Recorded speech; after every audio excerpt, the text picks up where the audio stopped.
Session titled Ensuring Location Data is a Digital Enabler. My name is Phil Ridley, and on behalf of OneSpatial, we are delighted to be a silver sponsor of this year's Police Digital Summit. Congratulations and thanks to all of those who have been involved with the preparation of this year's event. Although we've all been on virtual events for a while now, we know from experience that pivoting what is normally a face-to-face event into a virtual one is still a mammoth undertaking.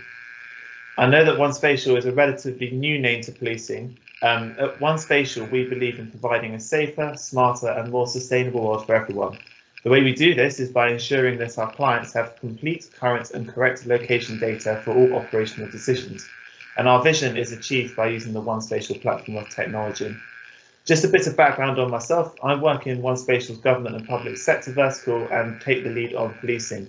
And prior to OneSpatial, I worked as a geospatial intelligence analyst. I'm delighted to be joined today by Teresa Ashforth from the Home Office. Teresa, do you want to say a few words to introduce yourself? Yeah, morning everybody. Yeah, my name is Teresa Ashforth. I'm currently supporting the Home Office looking at data quality and standards for the Police National Database. But I also support Joe Farrell, who you'd have heard from this morning, in looking at data quality across policing more broadly. Brilliant, thanks Teresa. And we also have Nick Lynn from Avon and Somerset Police. Nick, do you want to introduce yourself? Good morning everyone, my name is Nicholas Lynn. I'm Record View Team Manager for Avon and Somerset Police. I also have responsibility for data quality and records management. I'm the strategic lead for data quality, looking at resources, innovation around technology, supporting our strategic risk register. I've been in the force for 15 years plus, also have a strong regional structure, and I also support the Home Office and Joe Farrell as part of a number of MPCC groups specifically around data quality. Thank you. Brilliant, thanks Nick, that's great. So this is our direction of travel for our session this morning. We're going to start with why location data quality is important to policing. This is where we'll be hearing from Teresa and Nick. And we will then move on to look at how we can ensure there is good quality location data in policing, and therefore meaning data becomes an enabler. The presentation will then conclude with a proof of concept project we ran with Avon and Somerset Police to look at how we can start action and implementation plans to maximise the opportunity that good quality location data can bring to policing. There are a few Slido polls as we go throughout the presentation. And that's an opportunity to get some feedback from yourselves within the industry on some of the opinions on what we've got in the presentation. And technology, I hope, will allow us to go through that smoothly. So, why are we here? The world is becoming ever more digital and ever more reliant on data-driven processes. We see it in our everyday lives with tailored advertising, Google Maps, and statistical dashboards presented on daily news bulletins. In policing, data has been highlighted in the National Policing Digital Strategy as a key enabler, and the fact we have a day dedicated to data during the summit shows how important it is. Good quality data in policing enables the successful implementation of the POL model, which is people, objects, locations, and events. I always like to think of POL as if I was playing a game of Cluedo. It was Colonel Mustard, the person, in the kitchen, the location, with the candlestick, the object, and the event was a murder. The key to piecing any event together is location, and it is the location aspect of data we are focusing on in this session. Everything happens somewhere, which makes the location aspect of policing critical, whether you're a detective trying to piece together what really happened during a murder case, or an operator trying to get first responders to an incident. It all requires data, and it all requires an element of location. So I'm now going to hand over to Teresa Ashforth from the Home Office to tell us more about the work that they're doing to highlight the importance of data quality in policing. Over to you, Teresa. Thanks, Phil. Morning again, everybody. So yeah, as Phil said, there's a piece of work that I've been leading on for the Home Office and the PND to look at and try and understand the quality of data that forces are routinely uploading onto the national system. So this is really important because when we're looking to drive quality and improve quality, it's really important to know what it actually looks like. So what we've developed is a dashboard. Now this dashboard does a number of things, but I'll focus on the quality aspect of it because what it's able to do is to tell a force how good or bad their data is they're uploading. So we're using very, very standard data quality dimensions, so accuracy, completeness, conformity, integrity, and duplication. And we ask about 5 or 6 questions under each of those dimensions. Now from those questions and from that assessment, we're able to identify trends in data. Now that will be good data that we see, and that's, you know, and I think as Mr. Dyson said this morning, you know, not all the data we have in policing is poor, but it will also flag where we've got some gaps. Now, those gaps may be location data, it may be not recording postcodes or recording inaccurate postcodes, it could be conformity where we've got dates of birth in a postcode field, etc., or it could be accuracy where we have people who are 10 foot tall, for example. So, you know, we will flag those up and feed back to individual forces what their data looks like. And it's really through that dashboard that we've been doing some really good work with Nick and his team at Avon and Somerset. I think what's particularly pleasing about Avon and Somerset, and I don't want to steal Nick's thunder, is of course they've taken this stuff really seriously and they've looked out to the market and within themselves to see what they can do to improve it. And it's really pleasing that over the last 12 to 18 months we've seen 13.4% improvement in the quality of the data that's coming from that particular source. So for me, you know, we've proven the value of the dashboard. We'll continue working with forces like Avon and Somerset and with companies like One Spatial, because obviously we recognise that, you know, it's not just going to be coming from within policing. We need to look at the expertise outside. That's really what I wanted to say about what we were doing, and happy to answer any questions at the end of the session about that in particular. Thanks, Phil. Back to you. That's great. Thank you, Teresa. That's really interesting, and it's great work that you and the Home Office are doing and the dashboards to really start to visualise the importance of data quality. Now, next up, we're going to hear from Nick. Now, Nick originally wasn't going to be able to join the session due to operational reasons, but he's able to join us last minute. So Nick's actually got his presentation pre-recorded, but Nick is here live for any questions. So I'm going to put myself on mute and turn my camera off so the video works. But here's some information from Nick about the importance of data quality at Avon and Somerset. Greetings. My name is Nicholas Lynn. I'm the Records Review Team Manager for Avon and Somerset Constabulary. I have 15 years experience in crime recording, death investigation and information management. I'm responsible for the Constabulary's data quality team, which concentrates on the main records management system, and the records management team who are responsible for compliance of records management policies as well as management of police information compliance. Recently, we've also developed a digitization team which is concentrating on protecting legacy evidence. I'm a member of the Constabulary's Data Quality Strategic Group and Information Governance Groups, and also a member of the National Police Chief Council's Data Quality Portfolio, supporting a number of initiatives focusing initially on automation. Location data is a critical asset, and poor location information hinders effective tactical and strategic decision making across the organisation. Risks include organisational culture, including a failure to grasp the importance of capturing information at the point of entry, lack of appreciation of associated consequences and risks to individuals, the public, and confidence in the constabulary, lack of consistent data standards locally and nationally across policing, financial costs and risks, reluctance from partners to share data due to lack of confidence and non-compliance with national requirements, for example, the Home Office and HMRC, data submissions leading to data standard assessment and inspection outcomes, lack of appropriate safeguarding support to victims or appropriate management of offenders. Location data is input by users across the organisation based on information reported or data gathered by an investigation. The risk of poor location data to the operational policing is high. Creating poor or duplicated location data may prevent investigators from reviewing all relevant information available and contribute to poor decision making. For example, firearms or warning markers on duplicate addresses may not be seen. Allocation of police force resources is based on geospatial crime data. If address data is inaccurate, high-risk locations require more resources may be missed or misallocated at the operational level. Recorded crime and intelligence data for Home Office reporting and public information access, including Avon and Somerset Analytics, is based on correct location data, including postcode and beat codes. Poor location data would not provide an accurate picture of crime by location and impact risk-based decision-making to achieve forces' community objectives. To improve data quality in Avon and Somerset, there is a data quality strategic group under an assistant chief constable to address data quality issues in line with the 4 strategic risk register. The main priority of this group are organisational culture, including training and feedback, technology solutions, including robotic development and applying system standards, people with the development of the data quality technical specialists in the New Information Technology Directorate. This group has representatives from key stakeholders from across the organisation. The one spatial proof of concept for the one integrated system was supported by the strategic group with positive results for over 91,000 records. Based on this proof of concept, we're developing the system with one spatial as an IT-led project. Thank you very much.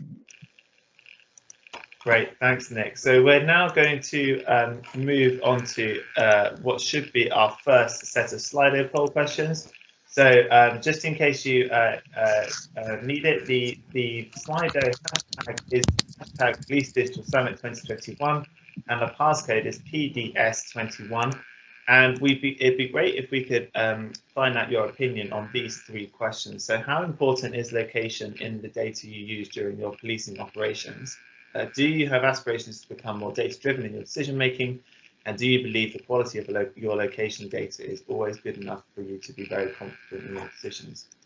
And now I'm hoping I've got the right window open as you're filling in those details. Sally Ann, maybe you could help if to the point where the results are coming in.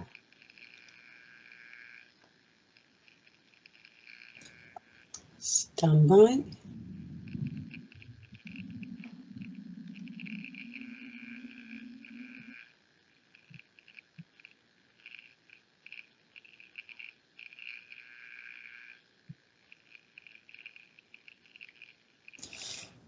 Seem to be having a slight technical issue my side. Can you view them, Philip, at all? No, I can't, but which is why I asked. But that's okay. We can stand by. I'll see if I'll just leave it with me. I'll come back to you in a sec. Okay, we'll come back to Slido questions in a bit, and then we can always wrap that round if needs be. But that's great. Thanks, Samia. So let's move on.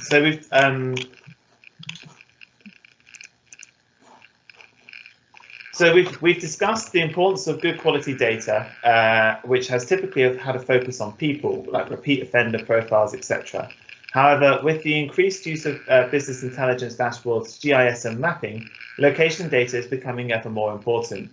We heard from Teresa and Nick earlier the risks of having poor quality location data, and know that data is part of the national strategy. So how are we going to maximise the digital opportunity that location data could present?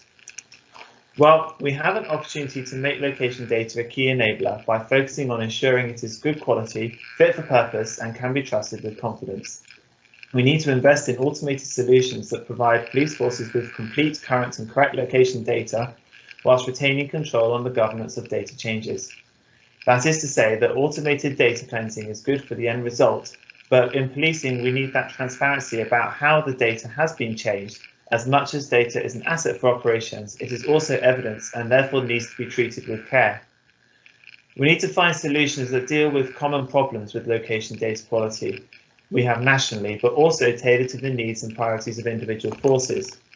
Whilst there may be a problem that the majority of police forces are having to manage, each of the police forces in the UK still operate individually and may not need to purchase large does everything solution.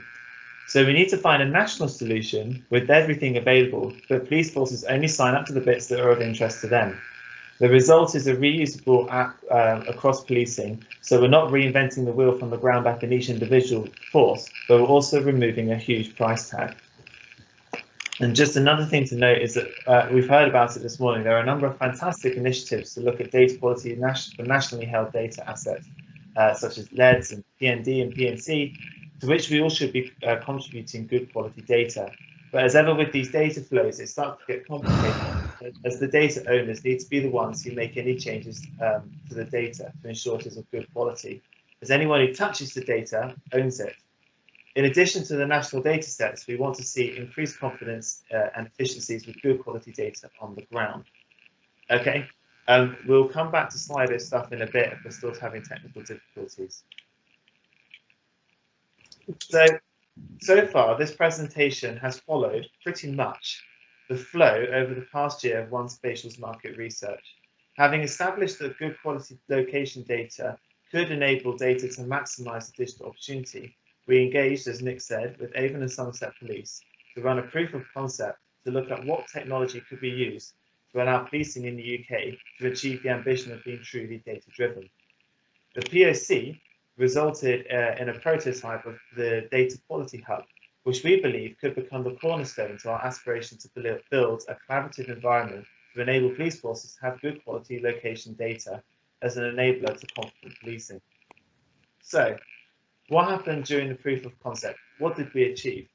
To start with, we worked with the team at Avon and Somerset Police to identify 3 data themes or use cases where we wanted to achieve an improvement in the quality of the data.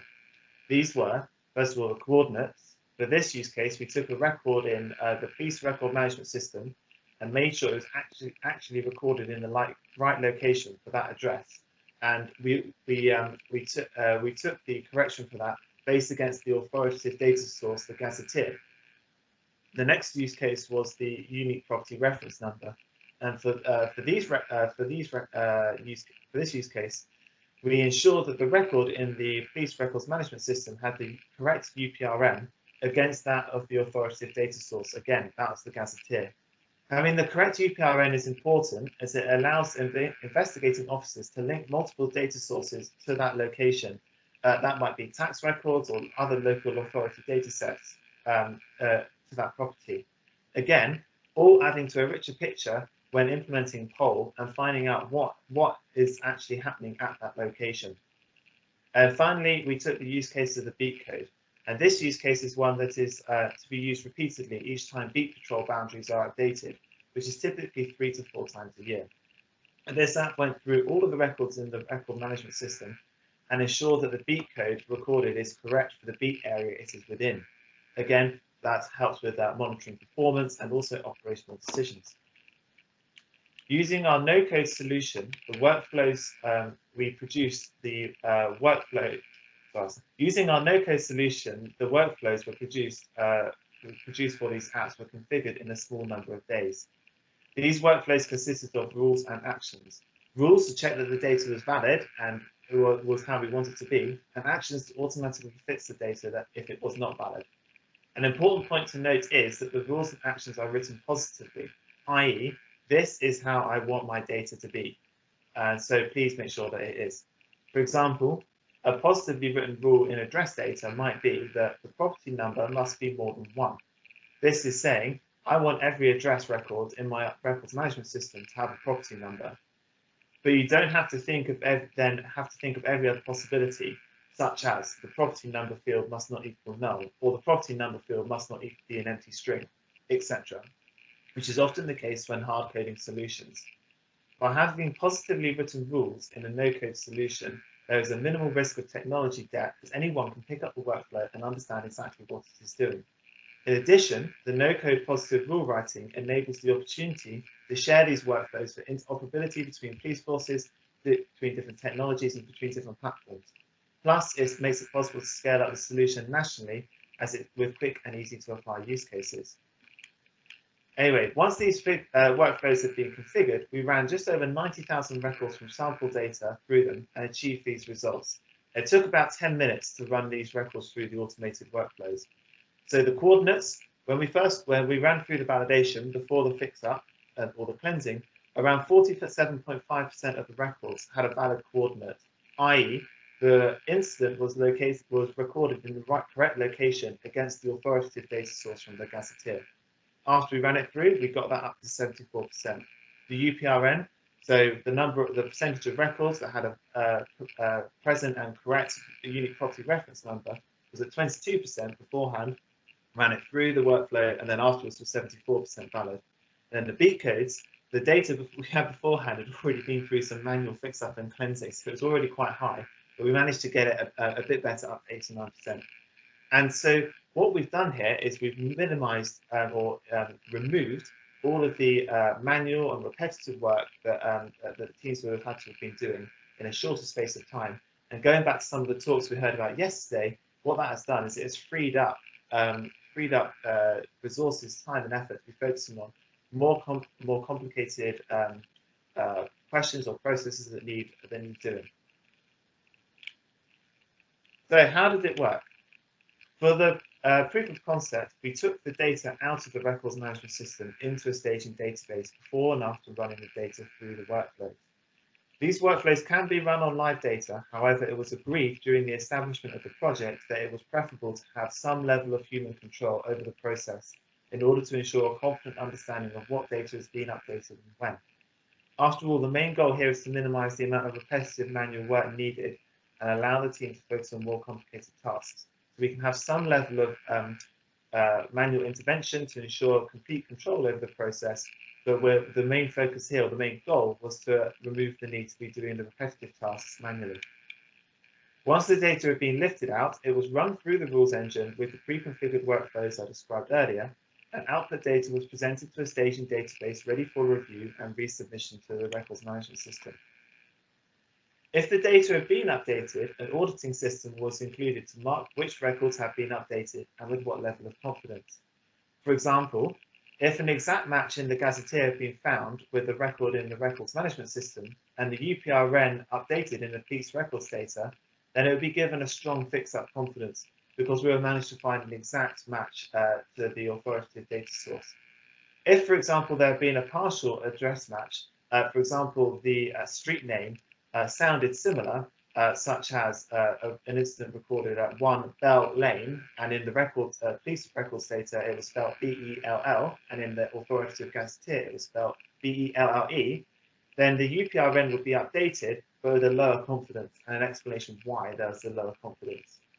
The result of this was a cleansed data set available for review by the DBA before submitting it back to the live RMS database, reducing the need for repetitive tasks whilst retaining a full audited control of the whole process.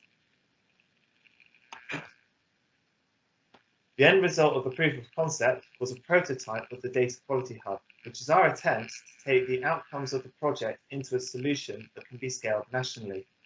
Going back to the points raised on the talks yesterday, this is an example of local innovation with a scalable solution. The Data Quality Hub is the cornerstone of what we hope will be a collaborative community where police forces are able to share solutions or applications and use cases to common data quality problems, whilst also allowing police forces to tailor the hub to use cases that are relevant for them. With a pay-per-app licensing model, forces only have to pay for the apps that are relevant for them. And this means we have a solution to ensure police forces are confidently using good quality location data without having to fork out for a really expensive, time-consuming, massive IT transformation project and reinvent the wheel multiple times. We have focused on 3 use cases for the POC, but I should stress that the hub is designed to scale as new use cases and ideas are suggested. For example, perhaps you have a need to validate that records of incidents have a valid geometry before publishing them in your GIS mapping systems. Or you want a system to automatically implement standards that are being written or produced by the central governing bodies for incidents at locations that are not always easy to define, such as violent crime in rural areas. I've got a quick video here of the prototype of about 1,000 records going through the UPRN application. As you can see on the screen here, it's all easy to use interface, and each of the 3 use cases we had in the POC have been loaded on here. So it's all drag and drop technology. So we've got beat boundaries and coordinates and UPRNs, and in this instance we're going to activate the UPRN project. So here you can have you can find out information about what the workflow does to the data, and it's all written again in plain English, no coding, so anyone can pick it up and understand what's going on, the technical people and also the non-technical people. So what we have done here is we've loaded up our bounding box area and about 1,000 records which are going to run through. So this is the workflow here. We're preparing the engine, getting it ready to load.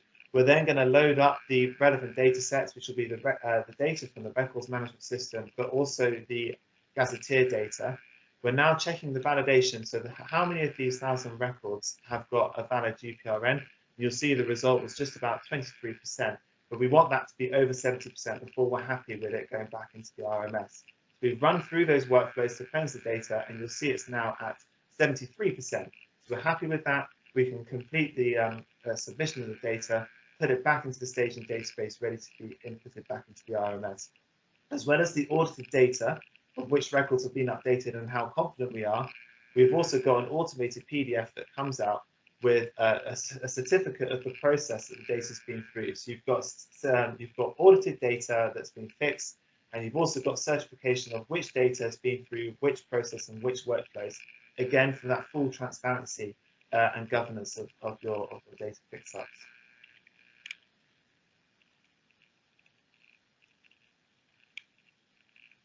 So what is our aspiration from this? We've had a really great project, and we all talk about where we want to be, and we believe that this is a way of trying to get there, or getting there. And we want to start to build a community working together to ensure that police forces in the UK are using complete, current and accurate data for a truly data-driven policing community. And we want to tailor this data quality hub prototype that we've got as a tool to achieve that vision. We are open to suggestions for new use cases, and we're happy to have a chat if you'd like to find out more. In addition, we are open for consultations for police forces who want to explore what is involved when you enroll to become members of the hub. And my colleague Fiona is putting a clever link into the chat function, which if you click on it, means you can book a slot in my diary when I'm free and book me in for a talk just to find out some more information if that's of interest. Alternatively, I've put my email address on the screen, and I'd be delighted to follow up with anyone. And another point of contact, if you want, is the Data Quality Hub has already been pre-procured on the Procurer framework, which is with the Police ICT and Fortress. So feel free to get in touch with them, the team there, if you want to find out more information. We've got about 10 minutes for Q&A, so before we move on to Q&A, all that remains for me is to thank Nick and Teresa for their interesting insights into the importance of data quality in policing. Teresa, Nick and myself can take any questions now, and if you have any more complicated questions where you want a one-on-one chat, again, we're more than happy to follow up later on. Thank you. Bea, are there any questions? So looking at the chat, the questions that have been asked have been answered already by Nick in the chat as well. So you're on it. sorry. No, don't worry at all. Don't worry at all. I did see one about 3D data earlier on, I think. Yes.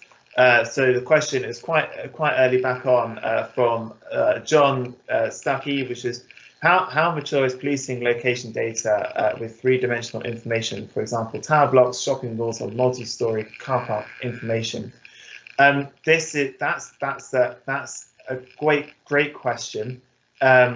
I can't comment on it for the UK. Maybe I'll come back to Teresa on that one. But one that is of interest is this 3D data is a fascinating area, especially as digital twins and things are starting to be developed.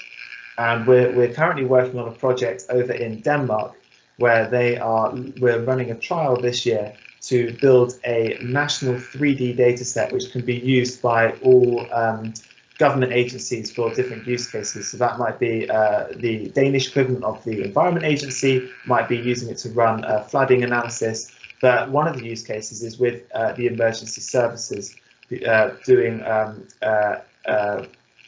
analysis or simulations for building evacuation of large shopping malls, tower blocks and things. And a lot of this came out of the sad incident we had at Grenfell. So you turn up to a tower block and it's actually really complicated to work out where you need to be and when. And one of the fundamentals of that is ensuring that we have good quality 3D data. And this has actually taken quite a lot of research and development there to start to develop the rules and actions to be able to apply to 3D data. Because you could have, for example, saying, I can't have two polygons overlapping or two lines that are crossing. I want to make sure that they're separate or have neat joins. But when you start moving into the third dimension, you start getting really complicated rules with overhang and all sorts. So that's one of the areas we're working with the Danish government on there. And the other aspects as well, which we'll be doing some research with the guys over in Northern Ireland, is looking at building smart 3D data. So taking 3D blocks, which you typically see on your Google Earth and that sort of thing when you click on 3D mode, It's actually what we call 2.5D. So you take the data and you just add a height value and build it up. What we're then doing is starting to use technology to apply floor plans. So within that, you start to have a smart 3D building of exactly what is where your vulnerable people are, where are the potential locations for an ambush. So running those sorts of analysis as well. So that's all in research and development. I think 3D is going to be the next big thing in terms of data. There's obviously lots of things we need to do before we get there, but there's some really exciting stuff. See.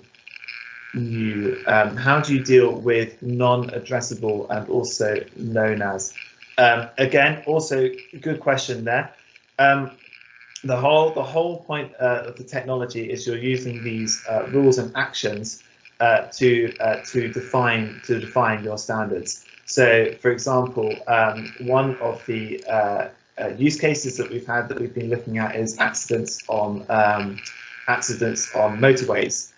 So, for example, if you have your motorway and then you have loads of accidents that are being recorded on a junction going off on the northbound carriageway, then you start to look at the attribute data and finding out that it is actually on the southbound carriageway. You're getting your hotspots of accidents in the wrong location. So what we do is we take each use case, start to look at how we need to define that data in order to make sure that it's being collected in the correct location. So you might then want to start integrating it with things like what 3 words, if that was a way that you located the incident, unique street reference numbers. You might want to start pointing at other authoritative data sources and doing attribute checks to make sure that you've got the correct location, which is similar to what we did with the coordinates at Avon and Somerset Police. So that is there's various ways, and it's quite use case. And that's what I meant by expanding it out with all of these different use cases as they come in and suggestions come in. So yes, it's a very long-winded answer. And just one other point I meant to make, which I forgot to make in the presentation, is the whole point of this technology as well is it's meant to be environment and data agnostic as well. So as well as the police forces that are on the call as well, are really interested in hearing about you if you want to join this community, but also any of the suppliers. If you want to be, if you're building robotics, AI workflows, automation, that sort of thing, we are more than happy for you to come into our community and make the API available for this this capability. So you can start to call this capability within your existing processes. Again, it's all about that interoperability between platforms, between police forces. We're more than happy to open up our API for you. So please do get in touch about that as well. Are there any questions, Fee or Nick, that I've missed, or any comments, Nick, that you want to add in at the end there? Yeah, Phil, can I just add in one point, if enough time? So there's a number of questions around address data, which potentially we won't be able to apply a set of standards to, especially local force working practices, which we've had to apply due to operational policing needs. So streets, certain addresses which keep changing their details. And a benefit of this tool, just want to add it in, is the actual One Integrate software tool itself does provide a member of the data quality team, in my force, for example, the flexibility to do targeted searches to cleanse data we know that the automated system may not pick up due to our own local working practices, and that flexibility, which we'll not be able to provide in force by running our own simple searches, is an added benefit to this tool. So we've already started a list of areas which we know due to legacy databases, legacy crime recording systems, other police systems which don't interface together, which we know that the recording of data has had that localism, and we can actually target via this to try and bring that cleansing by bring that manual element and our own historical working practices. So it's an additional benefit to the automation, I feel. So I want to add that in. Thank you. That's great, thanks, Nick. That's really good to hear. Teresa, are you still on the line? Is there anything that you want to mention just before we go back into the main session? I saw you disappear, so I don't know whether you're still here with us. Okay, that's fine. So we've got literally like 2 minutes to go. So all that is left for me to say is thank you so much for joining us on this session. We really want to try and get this local innovation to scale and be useful for all police forces. So please do get in touch with feedback, any use cases you think that would be applicable to the hub, and so we can start building up this community and start getting good data quality in policing.